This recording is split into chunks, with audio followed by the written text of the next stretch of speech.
नमस्कार, चंद्रकांत भट्ट अमेरिका से। आज का पैगाम। कभी कोई लगर वगर इंसान, भूखा इंसान, गरीब इंसान, भिखारी, अपंग, बेसहारा, उसकी मजाक मत कीजिए। एक इंसान ने बेघर आदमी का मजाक उड़ाते हुए कहा, और मजाक उड़ाने के बाद अंत में वो खूब निशब्द रह गया। उसने कहा कि अगर तुम ये कार ठीक कर सको तो ये तुम्हारी है। विशाल मेहरा ने तिरस्कार से कहा, मुंबई के मालाबार हिल पर बनी अपनी आलीशान हवेली के सामने सफ़ेद बालों वाला एक उद्योगपति अपने चमकते सूट में खड़ा था।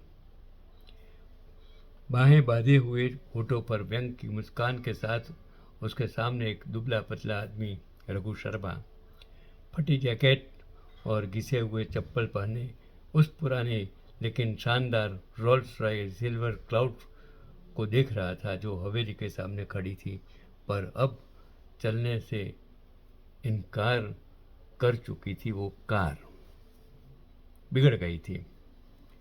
विशाल के मेहमान जो बगल में बने स्विमिंग पूल के पास वाइन के गिलास थामे हंस रहे थे, इस दृश्य का आनंद ले रहे थे। उसके लिए रघु बस एक और आवारा था जो गलती से गलत गली में आ गया था, लेकिन विशाल के लिए वह मनोरंजन का साधन था। चलो दिखाओ जरा अपनी कला, विशाल ने व्यंग में कहा। अगर इसे चला लिया तो ये कार तुम्हारी। वो इंसान को, वो धनाढ़ व्यक्ति ने कहा, लेकिन मुझे शक है कि तुम्हें इंजन कहाँ होता है ये भी पता है या नहीं। रघु ने कोई जवाब नहीं दिया। वो 2 दिन से भूखा था, मंदिरों और ढाबों के बचे खुचे खाने से जिंदा, और उसी इलाके में कबाड़ और बोतल इकट्ठा करने आया था। लेकिन अब उसकी नज़र उस रोल्स रॉयस पर पड़ी। कुछ उसके भीतर जाग उठा। यह कोई साधारण कार नहीं थी। उसने मॉडल को तुरंत पहचान लिया। एक समय था जब वह पुणे के एक वर्कशॉप में पुरानी कारों के मरम्मत करता था। तब जिंदगी कुछ और थी। भीड़ को उम्मीद थी कि वो शर्म से चला जाएगा, लेकिन रघु ने बस गहरी सांस ली। उसके हाथ जो अब सड़क की जिंदगी से में सख्त और धूल से भरे थे, अब भी याद रखते थे एक चाबी का वजन, तेल की गंध और इंजन की सांसें। साहब, अगर इजाज़त हो तो मैं देख लूँ, उसने धीरे से कहा। उसकी आवाज़ में आत्मविश्वास था, शांत मगर अटल। विशाल मुस्कुराया जैसे किसी सर्कस की घोषणा सुन रहा हो। जरूर, उसने हंसते हुए कहा, मजा आएगा। लोग झुक कर देखने लगे। रघु झुका, इंजन का ढक्कन खोला और ध्यान से हर हिस्से को देखने लगा। बस कुछ ही पलों में उसने उसके दिमाग में पुराने पैटर्न जोड़ दिए। फ्यूल लाइन बंद, स्पार्क कैप ढीली, वायरिंग में लीकेज। उसके हाथ चल पड़े, तेज लेकिन नपे तुले। उसको समझ में आ गया क्या प्रॉब्लम्स है। हंसी धीरे धीरे थम गई। केवल उपकरणों की धातु की आवाज़ और हवा में धुली पेट्रोल की गंध बची। कुछ देर बाद रघु खड़ा हुआ, हाथ झाड़े और बोला, अब कोशिश करें साहब।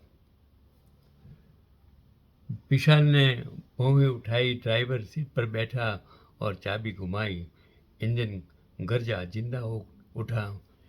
भीड़ सन्न रह गई। हवा में केवल इंजन की गूंज थी और रघु की शांति। विशाल का चेहरा उतर गया। वो जो पल भर पहले तक मजाक उड़ा रहा था, अब कुछ कह नहीं पा रहा था।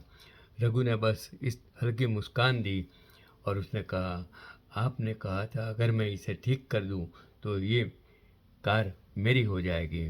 उस पल मालाबार हिल की हवेली में पहली बार सन्नाटा छा गया।